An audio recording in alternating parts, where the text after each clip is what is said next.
Hello guys, स्वागत है आपका हमारे YouTube चैनल आई स्मार्ट सॉल्यूशन पर। आज की इस वीडियो में क्लास 12 के फिजिक्स के chapter 4 magnetic effect of current के चैप्टर 4 की छोटे से टॉपिक साइक्लोट्रॉन को डिस्कस करने वाले हैं। मैं आपको बता दूं, साइक्लोट्रॉन हमारे लिए काफी इंटरेस्टिंग टॉपिक होने वाला है।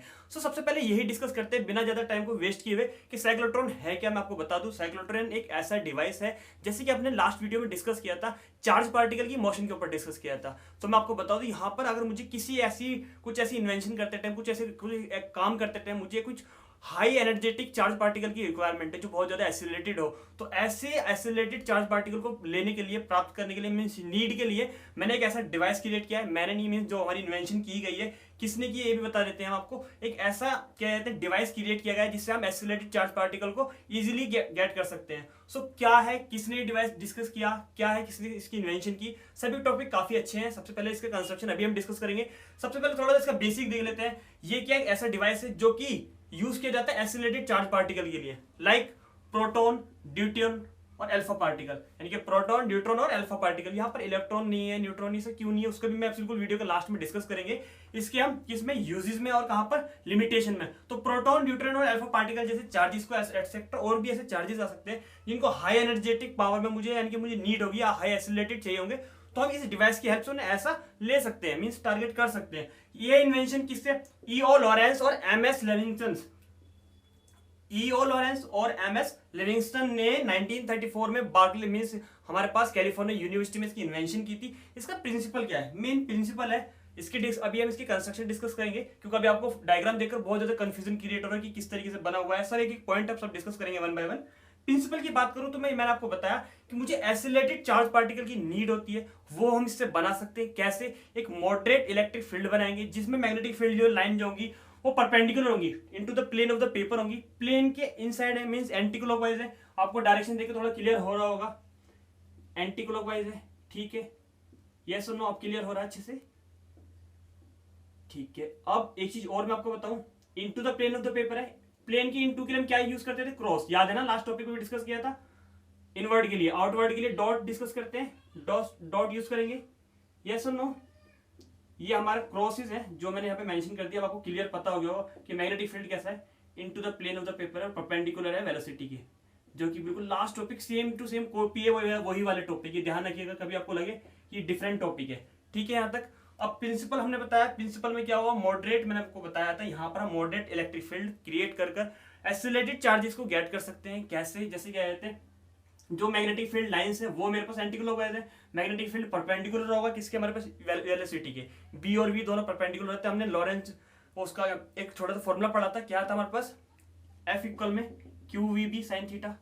यस और नो, इस फॉर्मूला हमने छोटा सा पॉइंट क्या पढ़ा था, वी और बी दोनों एक दूसरे क्या होते हैं, परपेंडिकुलर होते हैं। यस और no, V cross B, Lorentz force पढ़ा था।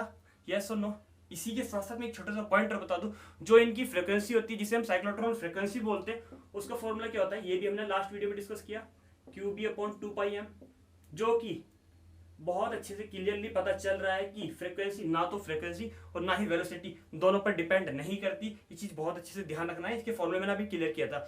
और अगर इनमें फिर भी कंफ्यूजन है तो इसी टॉपिक को भी और डिस्कस करेंगे डीपली। पहले इसका कंस्ट्रक्शन डिस्कस करते हैं, कंस्ट्रक्शन कैसे किया हुआ है, फिर इसके बाद इसी टॉपिक को, यानी कि वेलोसिटी को, काइनेटिक एनर्जी को, फ्रीक्वेंसी को डिस्कस करेंगे। तो देखते हैं पहले कंस्ट्रक्शन क्या है साइक्लोट्रॉन का। ये कंस्ट्रक्शन ऑफ साइक्लोट्रॉन में देखते हैं। सबसे पहले हम ये देखेंगे कि ईओ लॉरेंस और एमएस लिविंगस्टन ने सबसे पहले इसकी डिस्कवरी क्यों की, इन्वेंशन क्यों की। क्योंकि मैं आपको बता दूं, उन्हें न्यूक्लियर स्ट्रक्चर की स्टडी करनी थी, जिसकी वजह से उन्हें हाई एसिलेटेड चार्ज पार्टिकल की नीड थी, जिसकी नीड को फुलफिल करने के लिए उन्होंने एक क्या कहते हैं डिवाइस क्रिएट किया, डिवाइस इन्वेंट किया, जिसकी रिक्वायरमेंट को पूरा करने के लिए उसी डिवाइस को हम क्या बोलते हैं, साइक्लोट्रॉन बोलते हैं। और वही डिवाइस साइक्लोट्रॉन है जिसका हम कंस्ट्रक्शन अब पढ़ने वाले हैं। कंस्ट्रक्शन को बहुत अच्छे से पढ़ेंगे डीपली, सारे कॉन्सेप्ट देखेंगे वन बाय वन, एक भी डाउट नहीं रहना चाहिए आपका। बाहर से स्टार्टिंग करते हैं। सबसे पहले जो आपको ये बॉक्स दिख रहा है, इसे क्या बोलते हैं, मैं आपको बोल दूं, इसे ये वाला बॉक्स, इसे बोलते हैं हम क्या, वैक्यूम चैम्बर। क्या है, वैक्यूम चैम्बर है। वैक्यूम चैम्बर क्यों है, चैम्बर को मैंने वैक्यूम क्यों यूज किया, क्योंकि जिस चार्ज, जो प्रोटॉन की सोर्सेज है, जो चार्ज पार्टिकल है जिसे मुझे एसिलेटेड करना है, अगर यहाँ पर और भी छोटे छोटे डस्ट पार्टिकल, एयर पार्टिकल्स होंगे और अदर पार्टिकल से कोलाइड होकर इसकी एनर्जी में या एसिलेशन में या वेलोसिटी में कोई भी कमी ना आए, जिसकी वजह से हमें कैसा वैक्यूम चैम्बर यूज किया गया है यहाँ पर। इसके बाद सेकंड टर्म, सेकंड हम देखते हैं कंस्ट्रक्शन में, जो ये बड़े बड़े डी दिख रहे हैं आपको, इन्हें बोल सकते हैं स्मॉल होलो ये डी दिख रहा है ना आपको, स्मॉल होलो शेप में जो दो डी हैं इसे D1 और D2 बोला गया है, इसलिए ना यहाँ पर क्या बोलते हैं, डीज बोलते हैं, क्योंकि इंग्लिश अल्फाबेट डी की तरह इनकी शेप है और होलो है, ध्यान रखना है आपको। दोनों डीज यूज किए गए हैं, क्यों, चैम्बर्स को इसलिए यूज किया गया है, इसके अंदर हम इसे एसिलेटेड कराएंगे प्रोटॉन सोर्स को दोनों डीज के सेंटर पर बिल्कुल मिड में रखा गया है, ठीक है।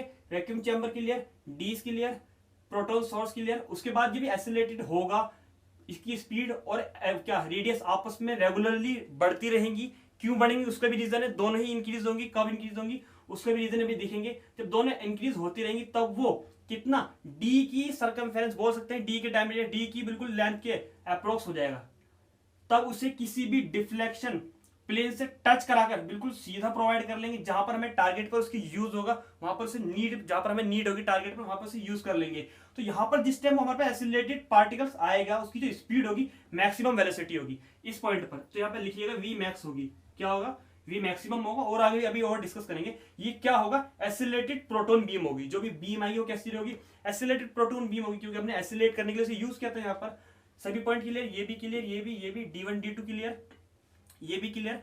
हाँ, एक और पॉइंट पे डिस्कस करते हैं। यहाँ पर ये क्या है मैं आपको बता दूं, इन दोनों ही डीज को एसी वोल्टेज सोर्स से कनेक्ट किया जाता है, जिसको हम क्या हाई फ्रिक्वेंसी ऑक्सीलेटर में बोलते हैं। ऑक्सीलेटर का यहाँ पर काम क्या है, यहाँ पर दोनों ही डीज के मिड में हमें मैक्सिमम बोल सकते हैं, हाई बोल सकते हैं, इलेक्ट्रिक फील्ड प्रोवाइड कराना। इलेक्ट्रिक फील्ड प्रोवाइड होगा इनके मिड में, तभी ये दोनों क्या होंगे, ये एसिलेटेड होगा। क्यों होगा इसका भी एक और रीजन देखते हैं, फिर ये पॉइंट देखते हैं, लास्ट पॉइंट है कंस्ट्रक्शन के लिए। सभी पॉइंट लगभग क्लियर हो गए ना आपके। अब ये जो मेरे पास मैग्नेटिक फील्ड है, ये मैग्नेटिक फील्ड हमें पता है क्या, जो डीज का प्लेन है, डीज का प्लेन तो आपको ऐसे दिख रहा है, तो magnetic field into the paper के इनवर्ड ऐसे करके हमें प्रोवाइड किया जाता है, जो कि परपेंडिकुलर होता है। और परपेंडिकुलर मैग्नेटिक फील्ड है तो हमें, मैंने आपको पता है इनवर्ट द पेपर, इसलिए मैंने क्रॉस यूज किए। आउटवर्ड होता है तो डॉट यूज करते। तो मैग्नेटिक फील्ड जो परपेंडिकुलर होता है डी के प्लेन के। इसके साथ साथ एक छोटा सा पॉइंट और है, जब भी हम किसी भी क्या कहते हैं मैग्नेटिक फील्ड में किसी भी चार्ज पार्टिकल को यहाँ पर रखेंगे तो वो क्या करता है, एक फोर्स एक्सर्ट करता है, यस और नो। वो फोर्स जो सेंटर पर है, और सेंटर पर मैंने लास्ट वीडियो में डिस्कस किया था, ये फोर्स, ये मैग्नेटिक फोर्स जो है, मैं आपको लिख देता हूँ, ये दोबारा चीजें कोई बात नहीं। ये मैग्नेटिक फोर्स हमें एक फोर्स प्रोवाइड करता है जिसे हम क्या बोलते हैं, सेंट्रीपिटल फोर्स, यस और नो। सेंट्रीपिटल फोर्स हमारे पास क्या होता है, mv²/r, ये तो हमने पढ़ा है लास्ट 11th क्लास में भी था। और जो मेरे पास ये मैग्नेटिक फोर्स होता है, जिसे हमने लॉरेंज फोर्स के नाम से मैंने बिल्कुल अभी भी बताया था, F=qvb/sin θ, याद है, F=qvb/sin θ। मैं यहाँ पे लिख दूं sin θ 90 डिग्री होगा यहाँ पर, इसलिए हम खाली qvb लिखेंगे। क्यों लिखेंगे, ये सब चीज क्लियर है, क्योंकि बिल्कुल रिवाइज वाला पोर्शन है, डायरेक्ट भी यूज कर सकते थे हम। एक v से v कैंसिल, मेरे पास v आ जाएगा, कितना आएगा, डिवाइड वाला मल्टीप्लाई में qrb/m, और आपसे यहाँ पे r पूछेगा तो बोल देंगे vm/qb। यहाँ पर एक पॉइंट क्लियर हो रहा है, रेडियस और वेलोसिटी दोनों एक दूसरे के डायरेक्टली प्रोपोर्शनल है। मींस जितनी उसकी स्पीड बढ़ती जाएगी वैसे इसकी रेडियस भी इंक्रीज होती चली जाएगी, जैसे कि आपको क्लियर पता चल रहा है। अब देखो छोटे पॉइंट पर पहले यहाँ से यहाँ तक आया तो रेडियस कितनी बोल सकते हैं, यहाँ पर हम सेमी सर्कल क्रिएट करेंगे, सेमी सर्कल क्रिएट करें इस पार्ट में, फिर यहाँ से इस पॉइंट पर एंटर करते हैं, ये मैं आपको वर्किंग में भी बताऊंगा, उसकी स्पीड इंक्रीज होगी, क्योंकि यहाँ पर हमारे पास क्या है, हाई स्ट्रेंथ का इलेक्ट्रिक फील्ड है, मैग्नेटिक फील्ड, और इलेक्ट्रिक फील्ड की इसकी दोनों की अपोजिट डायरेक्शन है। यहाँ पर ये हाई हो जाएगा, जिसकी वजह से उसकी रेडियस भी बढ़ेगी, रेडियस के साथ साथ वेलोसिटी भी बढ़ेगी, दोनों चीज डायरेक्टली प्रोपोर्शनल है, दोनों इंक्रीज होंगी। तो यहाँ पर आते आते उसकी रेडियस डीज की रेडियस के अप्रोक्सीमेट बराबर हो जाएगी, और यहाँ पर हाई हमारे पास वेलोसिटी होने वाली है जो हमें टारगेट पर मिलेगी। ये पॉइंट क्लियर है। इसके साथ साथ रेडियस है हमारे पास, टाइम पीरियड भी देख सकते हैं, टाइम ऑफ रिवोल्यूशन टी हमारे पास क्या होता है, c/c मतलब सर्कमफेरेंस अपॉन स्पीड क्या है 2πr। स्पीड कितनी है हमारे पास, v यहां से रख लेंगे, क्या है ये देखा आपने कैसे फाइंड किया, यहाँ तो कोई प्रॉब्लम नहीं है आपको, ठीक है। 2π सेम, v सेम, r की वैल्यू क्या है हमारे पास, qvm/qb, v से v कैंसिल, 2πm/qb। ये क्या है मेरे पास, टाइम पीरियड आ गया। इस सेम फ्रीक्वेंसी चेक कर सकते हैं, साइक्लोट्रॉन की फ्रीक्वेंसी क्या होती है, क्या होता है फ्रीक्वेंसी का फॉर्मूला, मैंने fc से लिख दिया है, f फ्रीक्वेंसी के लिए, c साइक्लोट्रॉन के लिए, 1/t, टाइम पीरियड का बिल्कुल अपोजिट कर दो, तो इसको उल्टा कर देंगे तो क्या हो जाएगा, qb/2πm। जैसे कि मैंने अभी आपको लिखकर बताया था, क्या साइक्लोट्रॉन की फ्रीक्वेंसी ना तो वेलोसिटी और ना रेडियस दोनों पर डिपेंड नहीं करती, इंडिपेंडेंट होती है। क्यों, अब आपको वही पॉइंट तो यहाँ पर क्लियर होगा जो वर्किंग में मैं आपको बता रहा था, ऑक्सीलेटर भी इसलिए यूज किया जाता है, दोनों की फ्रीक्वेंसी अप्रोक्सीमेटली इक्वल होती है। साइक्लोट्रॉन की फ्रीक्वेंसी भी और हमारे पास ऑक्सीलेटर की फ्रीक्वेंसी भी, और हाई होती है। और क्या कहते हैं इसकी फ्रीक्वेंसी जो है, इसे दूसरा नाम क्या है, मैग्नेटिक रेजोनेंस फ्रीक्वेंसी भी बोला जाता है साइक्लोट्रॉन की फ्रीक्वेंसी को। सो इसका फॉर्मूला ये हो गया। अब हम साथ में इसकी वर्किंग देख लें। कंस्ट्रक्शन क्लियर है, कंस्ट्रक्शन में कोई डाउट तो नहीं है। ये एक पॉइंट कहाँ से आए, ये सभी पॉइंट क्लियर है। ये रेडियस, इसकी काइनेटिक एनर्जी भी डिस्कस करेंगे, वो भी एग्जाम में पूछी जाती है। तो डिस्कस करते हैं बिना टाइम को वेस्ट किए हुए, वर्किंग क्या होती है, साइक्लोट्रॉन किस प्रिंसिपल किस बेस पर वर्क करता है, फिर लास्ट टॉपिक इसका डिस्कस करेंगे। तो देखते हैं working. So working of cyclotron में छोटा सा टॉपिक फिर डिस्कस करेंगे। मैं आपको बता दूं, जैसे कि हमने यहाँ पर भी बताया क्या, कि जब भी हम किसी भी चार्ज पार्टिकल को किसी भी इलेक्ट्रिक फील्ड में रखेंगे तो वो एक फोर्स एक्सर्ट करेगा। उस फोर्स की वजह से उस चार्ज पार्टिकल की, जो भी मेरे पास चार्ज पार्टिकल वो प्रोटॉन सोर्स होगी, उसका क्या होगा, उसकी स्पीड में इंक्रीजमेंट होना शुरू हो जाएगा और वो एक्सीलरेटेड होना शुरू हो जाएगा। और उसको हम किससे, एसी ऑक्सीलेटर या फिर बोल सकते हैं हाई फ्रिक्वेंसी के ऑक्सीलेटर से या वोल्टेज सोर्स से ऐड किया जाता है, जिसमें दोनों की फ्रिक्वेंसी कैसी होती है, आपस में इक्वल होती है। और इससे मैग्नेटिक फील्ड जो प्रोवाइड किया जाता है, किसी भी ऊपर नॉर्थ पोल या साउथ पोल लेकर से यूनिफॉर्म मैग्नेटिक फील्ड प्रोवाइड किया जाता है, जो कि मैंने आपको बता दिया था डी के परपेंडिकुलर डायरेक्शन में होने वाला है। अब इसकी जब जैसे ही यहाँ से चार्ज पार्टिकल मूव होना शुरू होगा, एक्सीलरेट होना शुरू होगा, जिसकी फ्रिक्वेंसी है, मान लेते हैं पॉजिटिव चार्जेस है स्टार्टिंग में, देन उसका हाफ सर्कल, आपको पता है ऑक्सीलेटिंग जो हमारे सर्कल होते हैं वो हाफ पॉजिटिव हाफ नेगेटिव होता है। ये यहाँ तक पॉजिटिव रहेगा, देन इसके बाद डायरेक्शन नेक्स्ट सेमी सर्कल में डायरेक्शन नेगेटिव टू पॉजिटिव हो जाएगी। ऐसे करके अल्टरनेटिवली वो कंटिन्यूसली बोल सकते हैं उसकी चार्जेस की डायरेक्शन जो है चेंज होती रहेंगी हाफ ऑक्सीलेटर के बाद, जैसे कि आपने एसी जनरेटर में ज्यादातर पढ़ा होगा हाफ ऑक्सीलेटर वाला पोर्शन। अब इसके बाद मैं एक छोटा सा पॉइंट और बताऊं, जैसे ही धीरे धीरे ऑक्सीलेट होता रहेगा और इसकी अप्रोक्स बोल सकते हैं, मैंने आपको बताया था इसकी जो बोल सकते हैं डायमीटर जो है, फिर इसकी रेडियस है अप्रोक्सीमेटली डी की डायमीटर की इक्वल हो जाएगा। तब हम क्या करते हैं, इसे किसी भी डिफ्लेक्शन पाथ की डिफ्लेक्शन लाइन की हेल्प से इसे टारगेट की तरफ मूव करा लेते हैं, जहां पर हम इजीली से एग्जिट कर जहां पर हमें यूज करना था वहां पर हमें यूज कर लेते हैं। इस केसेस में हमने इसकी अभी रेडियस फाइंड की थी, क्या थी हमारे पास, आपने देखा था। अभी हमने इसकी रेडियस जो फाइंड की, उस रेडियस का फॉर्मूला भी हम यूज कर सकते हैं कहां पर, काइनेटिक एनर्जी में, क्योंकि काइनेटिक एनर्जी का भी फाइंड करने के लिए काफी बार इसका पूछा गया है। सो क्या रेडियस थी आपको भी याद भी है, मैंने भी आपको बताया। हमारे पास दोनों फोर्सेस थे, हमने सेंट्रीपिटल फोर्स वाले से mv²/r qvb sin थीटा से इसकी रेडियस फाइंड करी। उस रेडियस को हम यहाँ पर यूज कर सकते हैं। रेडियस का ही हमारे पास divide change into multiply change into divide mv/qb इसकी हमारे पास रेडियस आई थी, यस और नो। अब हम यहीं पर इसकी काइनेटिक एनर्जी फाइंड कर ले। रेडियस के साथ साथ एक चीज और, वेलोसिटी भी फाइंड कर सकते हैं। यहाँ से हम वेलोसिटी कितनी आई, divide change into multiply qr/b/m, yes और नो। ये वेलोसिटी कौन सी वाली जो हमें प्रोवाइड हुई, इसे मैं v नोट या v मैक्स भी बोल सकता हूँ। सो हम इसे v मैक्स बोल सकते हैं, v मैक्स या फिर v नोट भी बोल सकते हैं, ठीक है, qr/b/m, कोई प्रॉब्लम नहीं है। तो काइनेटिक एनर्जी के लिए फॉर्मूला क्या होगा, k मैक्स बोल सकते हैं, काइनेटिक एनर्जी के लिए k नोट भी बोल सकते हैं।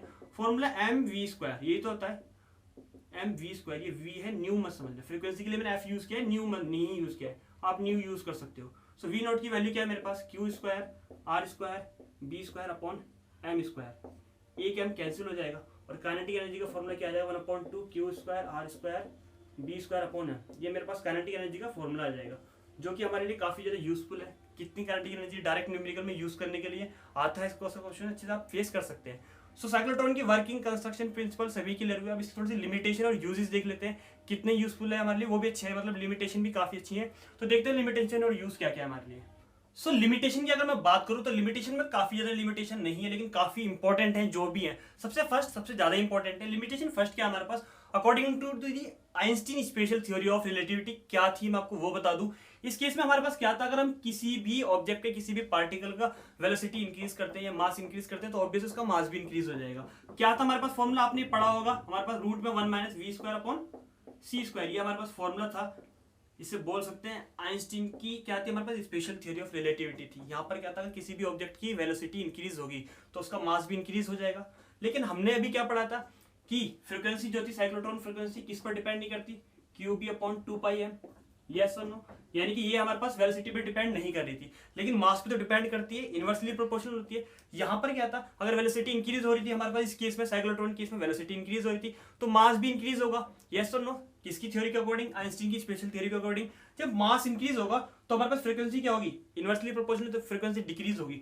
मास हमारे पास क्या होगा, इंक्रीज होगा, तो साइक्लोट्रॉन की फ्रीक्वेंसी डिक्रीज होगी। जब फ्रीक्वेंसी डिक्रीज होगी तो क्या होगा, जो हमारे पास चार्ज पार्टिकल है वो जो ऑक्सीलेटिंग प्रोसेस है, जो मेरे पास डीज में ऑक्सीलेटिंग प्रोसेस हो रहा है, वो हमारे पास जो पार्टिकल्स है उसे थ्रो कर देगा आउट द डीज, डीज के बाहर जो हमारे बीच में गैप होगा वहां पर, और जब वहां पर डीज के बाहर से थ्रो कर देगा चार्ज पार्टिकल को, वो ऑक्सीलेटिंग जो हमारे पास एक बोल सकते हैं प्रोसेस चल रहा है कि इसका क्या चार्जेस का अल्टरनेट रिवर्स होने का, वो पोलैरिटी किसी भी इंस्टेंट में रुक जाएगी। यही हमारे पास एक ड्रॉबैक होगा। ड्रॉबैक क्या होगा बोल सकते हैं, चाहे वो डिक्रीजिंग द फ्रीक्वेंसी को डिक्रीज कर करो, चाहे इंक्रीजिंग द मैग्नेटिक फील्ड हो, मैग्नेटिक फील्ड को इंक्रीज कर करो, यही ड्रॉबैक होगा। जो कि हमारे पास सिंक्रो साइक्लोट्रॉन वाला प्रोसेस भी है, सेम वही है ये। लेकिन हम सेकंड लिमिटेशन हम डिस्कस करते हैं, ये वाला प्रोसेस आपको क्लियर हो गया होगा क्या था। सेकंड हमारे पास क्या है, इलेक्ट्रॉन का जो हमारे पास एसिलेटेड है, मैंने आपको बता दिया स्टार्टिंग में, इलेक्ट्रॉन को भी यहाँ पर एसिलेटेड बोल सकते हैं, मोशन या एसिलेटेड नहीं कर सकते।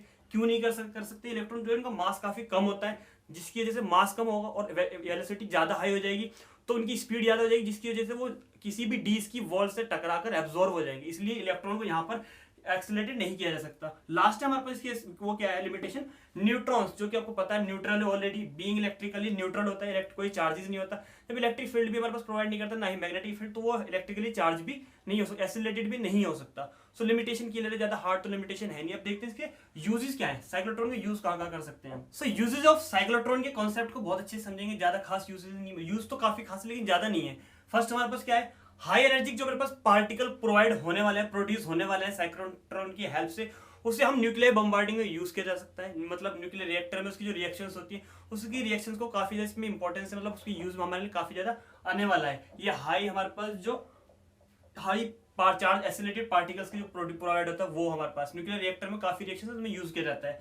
सेकंड हमारे पास क्या है, जो हाई एनर्जेटिक पार्टिकल्स जो हमें मिलेंगे, जो भी यूज किए जाएंगे, कहां पर यूज किए जाते हैं, हाई एनर्जेटिक पार्टिकल्स जितने भी होंगे सब कहां पर यूज किए जाएंगे, अदर हाई एनर्जेटिक क्या कहते हैं पार्टिकल्स को क्रिएट करने के लिए, बनाने के लिए यूज किए जाते हैं, सच एज न्यूट्रॉन। जैसे न्यूट्रॉन्स को बनाया जाता है, न्यूट्रॉन्स की इतने ज्यादा कोलिजन का करा के जाता है, these fast neutrons are used to in atomic reaction, atomic reaction में इसके फास्ट कोलिजन को यूज किया जाता है। ठीक है, थर्ड वाला मेरे पास इसका क्या है यूजेस है, it is used to implant into solids. हाँ, इसकी हाई जो पार्टिकल्स, हाई एनर्जी के जो पार्टिकल्स प्रोड्यूस होते हैं, उन्हें इम्प्लांट किया जाता है आयंस को, किसमें, सॉलिड्स में। सॉलिड्स की प्रॉपर्टी को चेंज करने के लिए या फिर मॉडिफाई करने के लिए उसमें ये यूज किया जाता है। मैं बता दूं एक चीज और, it is use to produce radioactive isotopes, radioactive isotopes को प्रोड्यूस करने के लिए इसका यूज किया जाता है, जो कि हमारे पास हॉस्पिटल्स में डायग्नोसिस और ट्रीटमेंट में भी काफी ज्यादा यूजफुल है। आई होप सो साइक्लोट्रॉन के यूजेस और साइक्लोट्रॉन का कॉन्सेप्ट सारी चीजें आपको अच्छे से क्लियर हो गए होंगे। वीडियो आपको पसंद है तो वीडियो को लाइक करना ना भूलें।